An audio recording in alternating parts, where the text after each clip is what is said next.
Hi, my name is Anne-Marie Tracy, and I'm talking to you from the University of East Anglia, which is located in the city of Norwich, England, on the eastern side of England. I manage the study abroad programs at the university, and every year we welcome over 400 students who come to study with us for either a semester or a year, or for the summertime.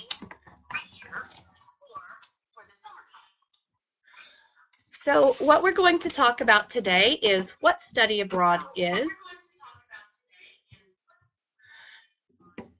why you should consider studying abroad, what you can study at the university, and how you'll bring credit back to your home university, where you'll be studying, both physically the city that you'll be studying in, as well as the campus of the University of East Anglia, and how it can work for you. So let's get started. Basically, there are three different kinds of study abroad. You have inter-university exchange, so your home university may have a program that allows you to switch places with a student at an international university and allow you to not pay tuition fees to that host university. You pay tuition fees to your home university, and all you have to cover at your host university is accommodation and your living costs. There also are tuition-based programs where you pay fees to the host university as well as your living costs, and sometimes there are discounts available for that. Then there are special programs such as our summer school program or other bespoke programs that might happen over a winter break or a Maymester, or even special programs other than the International Summer School. So there are lots of different options that you can choose from. So what we're going to talk about now is why would you choose to study abroad? You get started at your home university, you get settled into college, you have your roommate, you have your schedule, everything's going really well for you. So why would you want to upheaval everything and move to a different country or a different city? Well, I'll tell you why from both personal experience and also from talking to students and working with students for many years over study abroad programming. So study abroad enhances not just your social skills and your activities that you can add to your resume or your CV when you go to apply for jobs or for grad school, but it also gives you a wealth of experience and increases your maturity level. I call this slide, the why slide, is my parent slide. So it goes through each of the different things that you can talk about with your parents or other people who might be funding your opportunity to study abroad, because those skills are transferable skills that you see on the screen in front of you that will hold you in very good stead when you go to go on after your college career. One thing I didn't tick under the benefits to the employer was social. And I think that actually may have been kind of an error, because social skills in an employment situation are definitely critical. Even if you are the quietest person and you work in an accounting firm and you never speak to clients, you still have to work with people in an office, and nobody really likes to work with somebody who doesn't have very good social skills. So I think that social skills are also a benefit to an employer as well.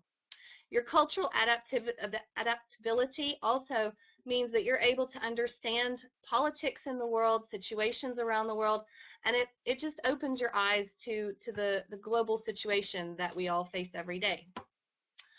So another reason why you would choose to study abroad, I don't know if any of you have taken a cultural awareness class, but this is a picture of an iceberg. And the iceberg is used in a lot of different academic areas to picture the hidden and the seen. And so the iceberg represents you in this picture. What is seen when you go to a different country might be things like clothing or public transport, but what's not seen is what's important and what means that you are aware of intercultural situations such as religion or belief systems, or even some things that are really, really tricky, like personal space.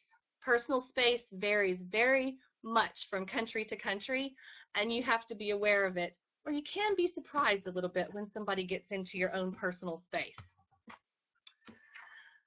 Now, this is another fun slide that I came up with because I think everybody in the Western world, so where most of you are based right now, would recognize that the number 13 is a really unlucky number. And black cats are also a little bit unlucky. But if you go to Japan, 13 is actually not an unlucky number. Their unlucky numbers are 4 and 9. Now, the funny thing is that 4 and 9 also add up to 13, but that's okay. In Japan, black cats are also lucky. So it's a good thing that I have a black cat in England, I think. So what we're going to talk about now is what you can study when you study abroad at the University of East Anglia. We allow students to who visit us for a semester or a year to enroll on courses across 3 of our separate faculties of study. So we have arts and humanities, sciences, and social sciences. Our American Studies program is one of the best in the UK, and it's consistently ranked quite highly in league tables, which are our version of the US News and World Report rankings in the UK. American Studies also hosts the Arthur Miller Study Center, and one of our most eminent American Studies faculty members was really good friends with Arthur Miller, and he continues to research and study and write books about Arthur Miller. So it's a really good place to study what might be your home culture from an outside perspective. The other significant thing in the School of Arts and the Faculty of Arts and Humanities is our Literature, Drama, and Creative Writing program. It is highly, highly competitive, but the classes are absolutely amazing. Some of our famous alums include Tracy Chevalier, who wrote The Girl with the Pearl Earring, Ian McEwan, who wrote Atonement, which was turned into a film. And so we've got a lot of famous alums from that school, including not the most recent Doctor Who, but the previous one, Matt Smith. You can also study across international relations, language communication studies, including translation, and film, television, and media. We have a world-famous art center called the Sainsbury Center for Contemporary Art that has a permanent collection as well as amazing traveling collections or visiting collections that come through each year.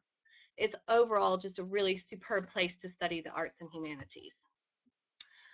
Now next, though, we also are very well known for our sciences. We're best known for environmental sciences, and we host one of the world's leading climate research centers on our campus.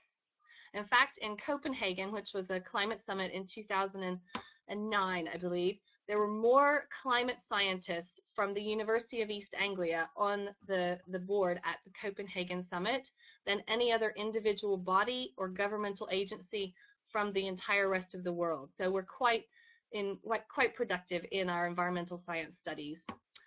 Another interesting program in the sciences is our forensic chemistry program. We have students who come in from one of the US's primary forensic science programs to come and do an exchange with us. And then in our computing sciences, we also have quite a significant proportion of classes covering games development, which is pretty cool as well.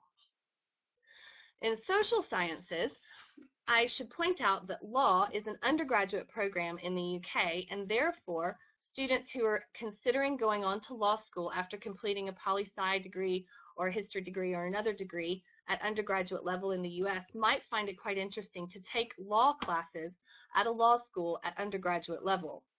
So that's one really interesting thing. International development as well has, we run an NGO out of our campus department, and I can say that constantly there are faculty members who are out in the field, so you've got real practitioners who are teaching you these classes.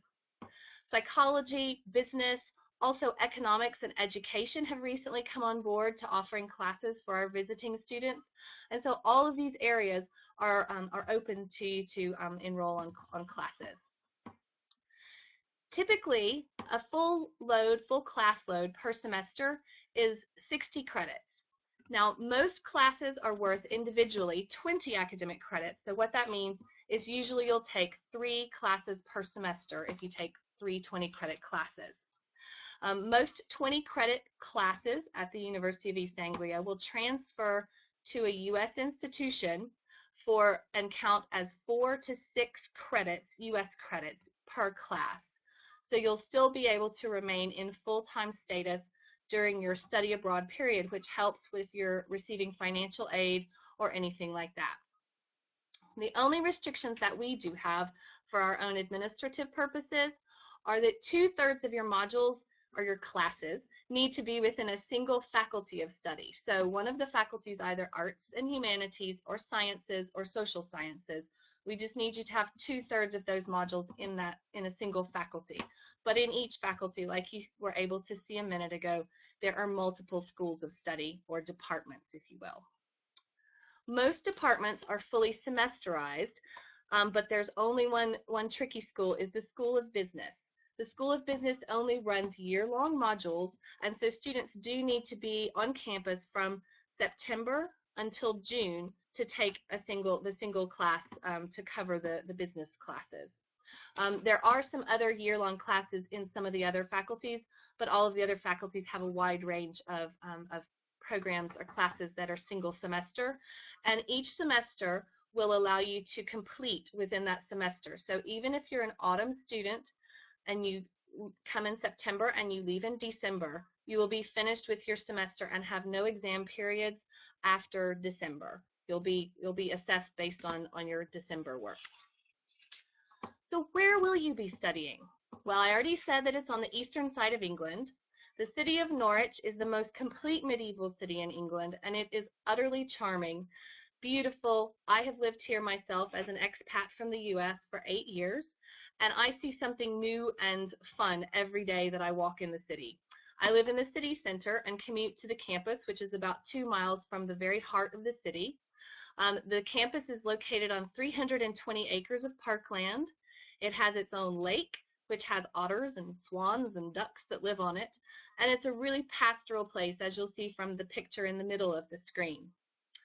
Now, the pyramid-type buildings that you see in the picture in the middle of the screen are some of our historically listed residences called the Ziggurats. Now, the Ziggurats are some of the most popular residences to live in because each room in those residences has almost a full-length window that looks out over the lake. So it's a really picturesque place to live, although they are a bit steep, as you can see, because they are called Ziggurats. Now, the campus itself has everything that you could ever want. It has a medical center, dental center, post office, grocery store, a pub, a nightclub, a concert venue, and then lots of other activities that happen on campus as well. So special lectures occur on campus as well as gigs.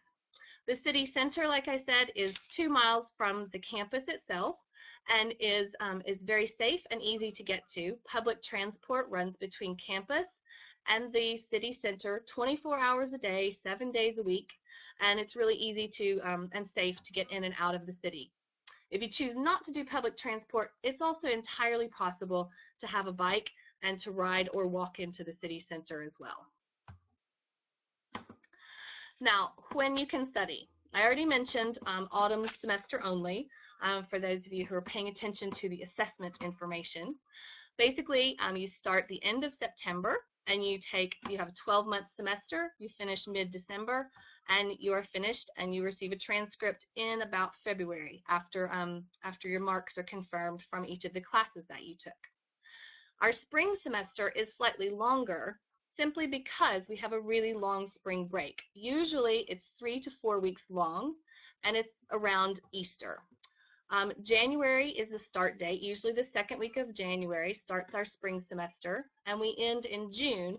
And the reason that we end in June is because there is an exam period for the spring semester. So students do need to hang around until the last dates of the spring semester just to make sure they don't have any exams that they miss, because that would be bad. Summertime is a month long. It's 4 weeks of study, and it is typically the month of July, but as you can see from this year's dates, it's a slightly overlap into June. But it's 4 weeks, and I'll tell you a little bit more about that in just a moment. So basically, the academic year gives you a chance to arrive in late September when the autumn is just beginning. Sometimes there's a little bit of a last flash of summer at the end of September, and then it starts to get a little bit chillier. But as you can see from the blue skies, England is not always gray. The East Anglian region is the bumpy out bit to the right-hand side of and north of London, and the East Anglian region of the UK receives the least amount of rain in the entire year in the entire country.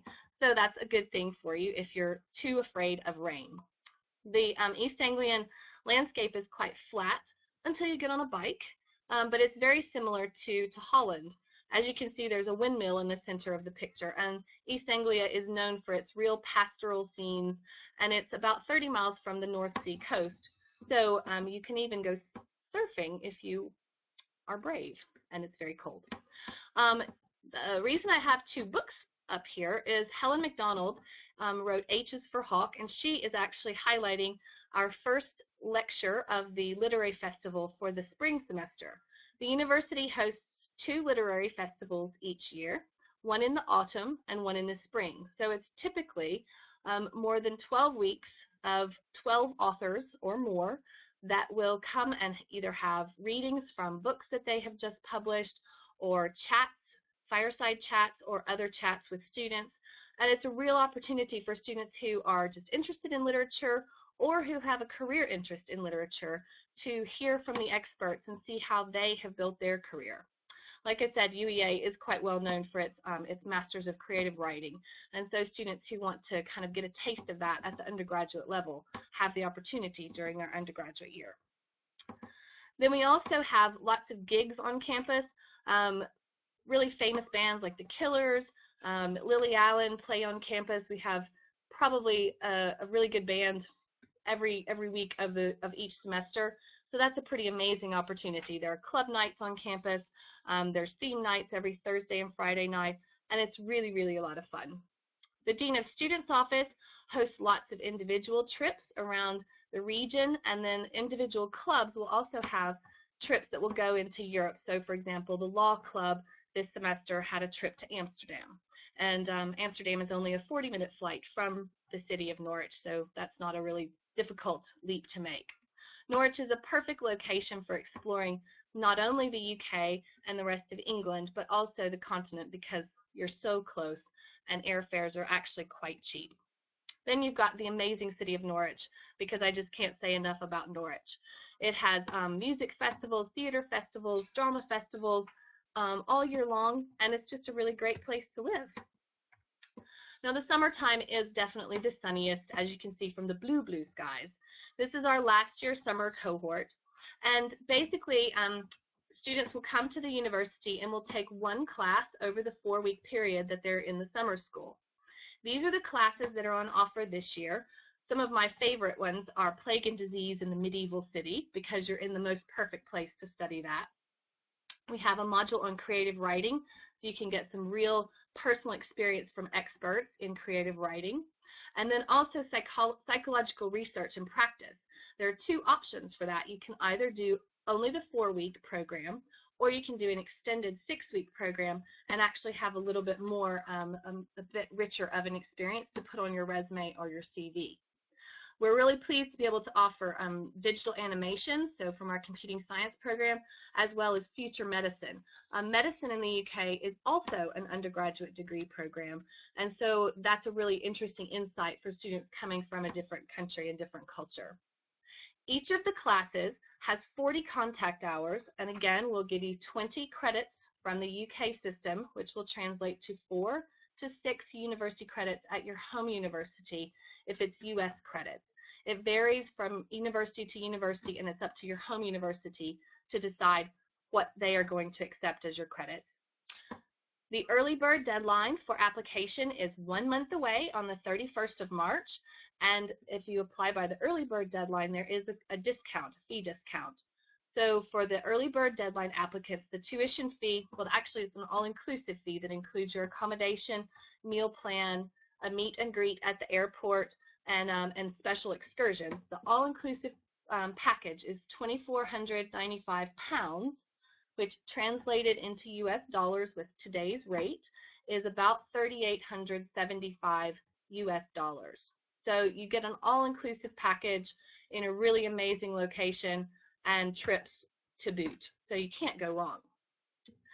Now, the application for both summer school or for study abroad for semester or year is through our online portal. You can find it at the web link uea.ac.uk/study abroad. And the application is quite straightforward. You just put your personal details, say if you're nominated from a home university from an exchange partner of ours, and if you can find that list on the application. There are deadlines, 2 deadlines for September entry. 15th of February, unfortunately, has already passed, but for those of you who might be wanting to apply to programs that are high demand, like I've mentioned, literature and creative writing, I would recommend going ahead and applying as soon as possible so that you have the best chance to get onto modules in that school of study if you're doing high demand school. The final deadline for September entry is the 30th of June, so be sure to apply by that deadline, and that gives you enough time to think about your immigration and get everything all planned and still be able to get discounts on airfares and things. Our regular deadline for January entry is the 30th of September, so after your next semester starts. Immigration is not that difficult, and we walk you through it. There are 2 different visas that you can choose from, but we recommend the student visitor visa for students coming for a single semester. It also allows you to, you can travel in and out of Europe if you apply for that visa ahead of time. However, if students want to volunteer during their study period or work during their study period, they must have a Tier 4 student visa. One additional benefit of students studying for a full year is that they are also covered by the National Health Service. So we're not going to get into politics about privatization of healthcare, but that's one benefit of the Tier 4 system. Now you can look at the tuition. Again, the tuition costs are waived for students who are coming from exchange partners, so you can just take the whole top line out if you attend a university that is one of our exchange partners. The accommodation ranges, this is actually not the least expensive, but the second up from the least expensive accommodation, and it is on our campus as opposed to in the city center, which is where the least expensive accommodation is. The accommodation is in a Ziggurat room, and those are really high demand, but they're really pretty cool rooms. And then we have a range of meal costs for you. There is no meal plan at the university because most accommodation in the UK is going to be self-catering, which means that you have a flat with between 6 and 12 individual private rooms, and you have a shared kitchen and living space where you cook your own food. Now, actually, this saves you money because you don't pay for food that you don't eat, but you do have to cook the food that you eat unless you go and eat at one of our amazing restaurants on campus, of which there are more than a few. The city of Norwich as well is quite a foodie city, so there's plenty of places to spend your money, but definitely eating in the halls is the most social and the most cost-effective for that. So again, why would you choose to study abroad? Well, one more exercise. We're not going to take 2 minutes to do this, but I want you to think of how many ways you can use this object. Just as a hint, it's a glass. Now, if you think really quickly, some of you might have thought of you could catch a bug in it. You could use it to cut out cookies. You could use it to put your phone or your iPod in, and it acts as a sound amplifier. So if you think outside the box, it's more than just a glass. It's a multifunctional thing. And that's part of what Study Abroad will do for you. It will let you think outside the box or outside the glass. So basically, why would you study abroad? Why would you not?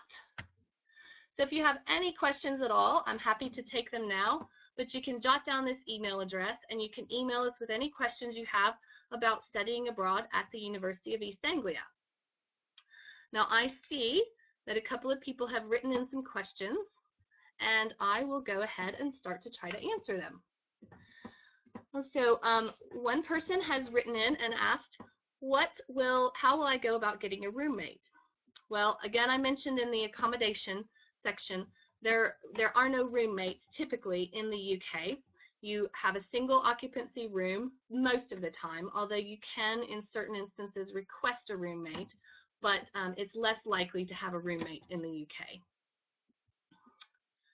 And somebody else has written, where do I get my groceries? Okay, well, there's a really cool thing in the UK that is grocery by delivery.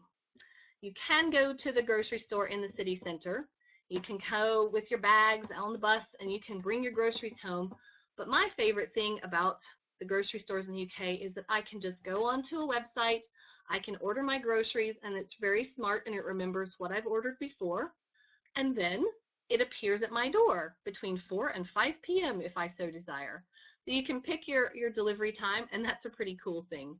There's also a grocery store on campus, and they have pretty much everything that you need in an emergency, including wine and beer. Okay.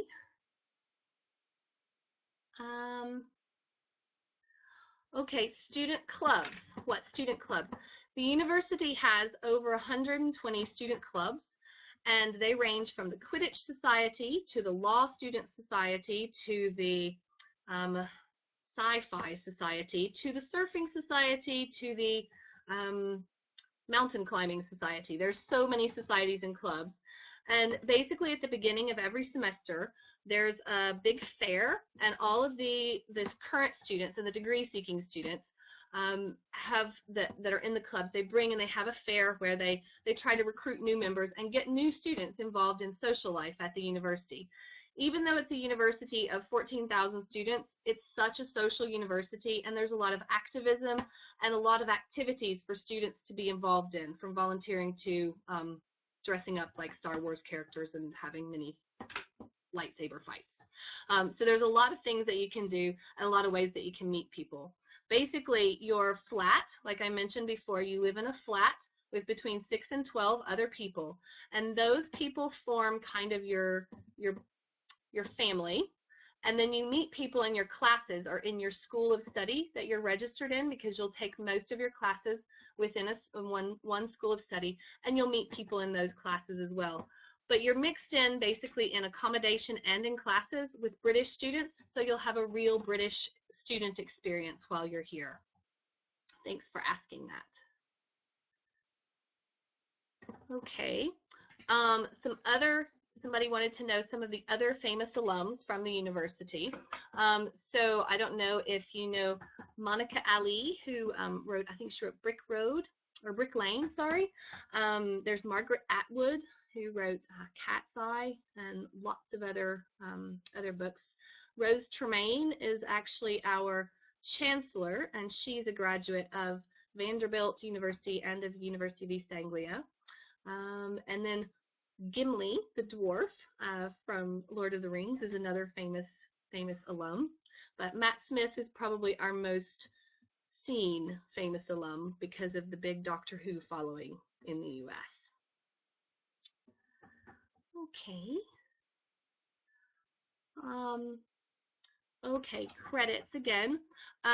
Credits you'll receive typically full-time credits at your home university should transfer back if you take 3 classes per semester. So that will give you between 12 and, let's see, 6 times 4, 24 credits. So between 12 and 24 credits, just depending on what your home university decides. But we work with your home university to try to help them translate and use the syllabus to determine if it matches onto your degree program at home. Yes, we do have another question of students. We do have a lot of students who come from outside the U.S. as well. The U.S. is probably our largest single country of incoming visiting students. Then we have probably Australasia as a whole, so Australia, New Zealand second, Europe third, and then I would say probably Canada would be our 4th largest international student population as visiting students. So it's a real mix of nations and people that you get to meet along with the British students.